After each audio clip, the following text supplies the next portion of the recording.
I mean, honestly, Charles, it's good to see you with the Black Lives Matter movement. My advice to every presidential candidate out there, if they want to speak with you, challenge them. Yes, I do want to talk to you. And when they do get in your presence, ask them, if Black Lives Matter, how come you ain't cleaning up your own community? Okay, before you want to talk to me about me running any type of president seat, why are you not cleaning up your own community if Black Lives Matter? Where were you at in Chicago? Where were you at in Baltimore? Where were you at in Ferguson last week when Jamila Bolden was shot dead in her own home in that drive-by shooting on Tuesday night? If Black Lives Matter, where are you when this stuff in foolishness is occurring? I would be, every president candidate out there should challenge them. Yes, they should meet with them and ask them, why are you not cleaning up your own community before you ask me to clean up mine? And yet, you understand what I'm saying, Charles? I understand. Believe me, I understand exactly what you're saying. You're kind of preaching to the choir here. But having said that, we've seen where some Democrats have tried to say, well, all lives matter, and they've been beaten down to the point where they've had to apologize. And to me, that's so crazy. It's so nuts. And I love the idea of turning it back on. If we're talking about accountability, we always should begin with the person in the mirror. Exactly. I mean, like I said before, my message just repeats itself again and again. We are going around in constant circles to some people who cannot recognize their own foolishness.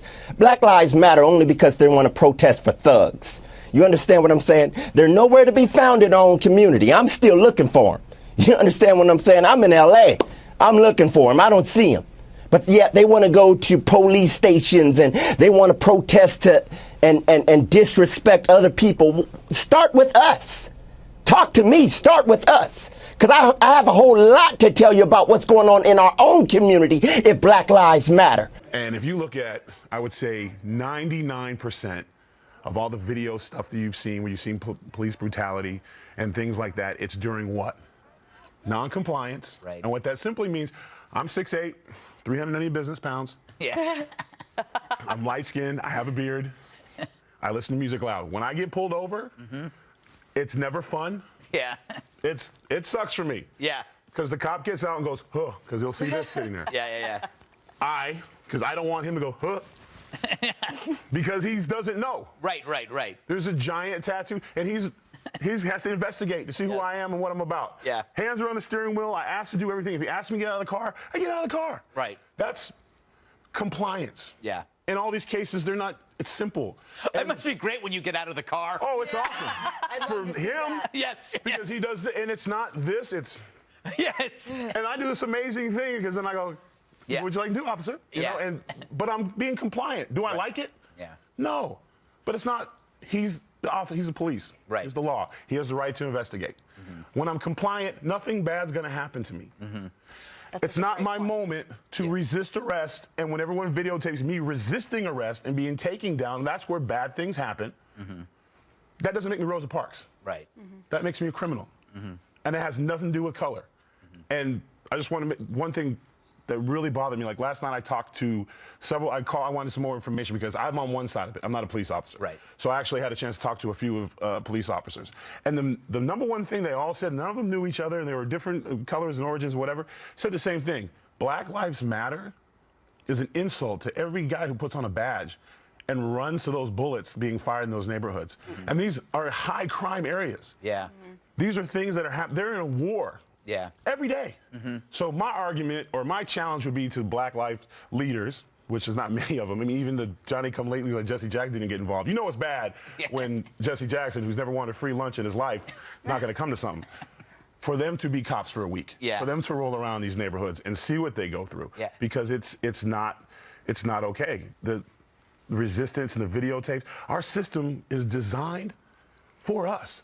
So if you're arresting me and you're rough with me and it's on video, I go through the proper channels, I will sue you. Yes. You won't have your job anymore. That is true. But me fighting you back and picking that moment to be, and most people that are resistant is because they have something to hide. Before we get started, I'm going to address because there was some article written, I don't know if you guys have seen it, talking about King Noble and all this. I did not write that article. A lot of people had sent it to me over the weekend, but I just thought this would be the best place to address it. But there were some points in that article or in that post that were relevant and I could agree with. But there are also some obviously ignorant points in there. I don't think it's any times a time to call out for an all-out war against police or, you know, any race of people. I thought that was an ignorant statement. But as a black man, I do understand that Black Lives Matter. You know, I stand for that. I believe in that wholeheartedly. But I also think that there's a way to go about things and there's a way to do things. And I think the issue at hand needs to be addressed internally and before we move on, because from personal experience, you know, you have living in the hood, living in the inner city, you deal with things, you know, you deal with people dying, dealt with a best friend getting killed, and it was two 35-year-old black men, you know, and wasn't no police officer involved, wasn't anybody else involved, and I didn't hear anybody shouting Black Lives Matter then. And I think that's the point we need to get to, is that we need to deal with our own internal issues before we move forward and start pointing fingers and start attacking other people. We need to solidify ourselves as a people and deal with our issues, because I think as long as we have black on black crime and black, you know, one black man killing another, you know, if Black Lives Matter, then they should matter all the time. All these people out there today that want to promote this positive body love image movement. Let me explain something to you real quick. When you want to dance around in your skin tight leotards with your fat rolls hanging out and saying you should love me for my personality, not my body, and you're promoting laziness and eating unhealthy and doing this, that, and the other and giving little care or concern to your body, let me tell you something. Let me accuse you of one thing here.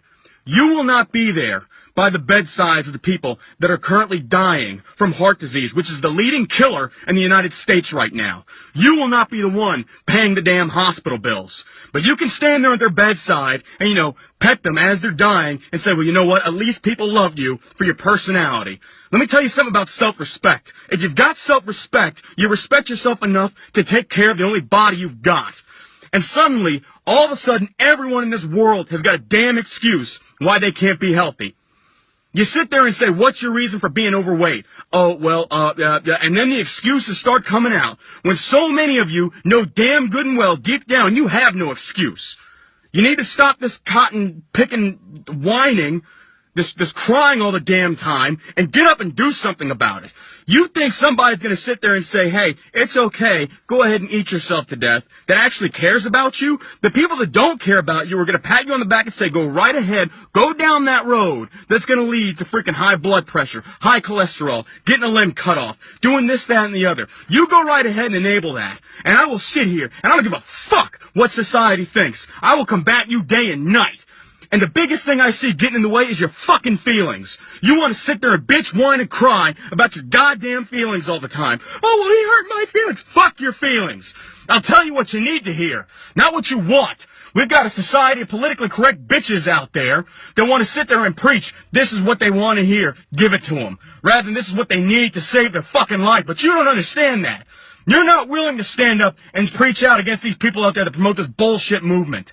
I'm all for people that are overweight, doing something for themselves. I'll give them all the help I can. Good for them. It's not the fact that they're obese why I don't agree with them. It's the fact they're making an excuse and not doing anything about it, and then trying to justify it and get other people to follow along their footsteps. Fuck that. You sit there and explain to those children that are being brought up in the same fashion why they're facing a lifetime of medical conditions because your fucking lazy ass didn't have the ability, didn't have the drive and the motivation to get up and do something for them, to teach them the right way, to take it upon yourself to educate yourself. Google, the internet, it's a hell of a tool. You can learn so much out there, but you choose not to. Where there's a will, there's a way. When you've got air in your lungs, then you have no excuse. It's just a matter of perspective. You're either going to be a fucking sheep or you're going to be a lion. You're going to be an attacker and a go-getter. But if you want to sit there and cry, bitch, and moan and whine all the fucking time while you can't, then you sit your ass on that bench with the losers, and you stay there, and you eat yourself to death. But don't expect me to turn around and pat you on the back and say, hey, good job for being a fucking quitter. Get up and do something about it. Sick and tired of all these damn excuses. Well, fuck your feelings. The whole point is, we can't... the definition, you're trying to say that it's like, oh, just based, no, like racism is based on the systematic oppression of people. White people have never suffered that. Yeah, you've tried to say it's possible. Yeah, in the future it's possible to like have some form of systematic oppression against white people, but it's never happened. And so you saying that that's not going to be like up for argument is kind of like you, like a white man, setting what is or not is not racist. And so that's what's been happening throughout the centuries. And so you just telling me that doesn't make me believe you, because that's what's been fed to us for so long.